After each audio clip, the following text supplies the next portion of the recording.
Au Canada, plus de 7 millions d'hectares de forêt ont déjà brûlé, des feux totalement hors de contrôle, dont les fumées représentent désormais 10%, oui, des émissions mondiales de carbone en 2022 liées aux incendies de forêt. Et qui touche maintenant l'Europe après avoir embrumé New York. On se souvient de ces images d'air orange qui donnaient des airs d'univers post-apocalyptique à la grosse pomme.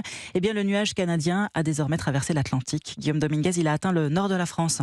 Oui, on parle d'une masse d'air de plusieurs centaines de kilomètres carrés qui a atteint les côtes bretonnes dans la nuit de lundi à mardi et qui devrait rester sur la moitié nord de la France au moins jusqu'à demain. Selon Dominique Tillac, responsable santé de l'association Atmo France, ce nuage de fumée serait composé d'un mélange de gaz toxiques, mais pas que. Il y a surtout des particules plus ou moins fines qui proviennent de la combustion de bois et là en l'occurrence de forêts vivantes, ce qu'on appelle du black carbone. Donc des particules qui, lorsqu'on est exposé sur de longues durées à des concentrations importantes, peuvent poser des problématiques de santé. Des maladies cardiovasculaires, de l'asthme, des AVC.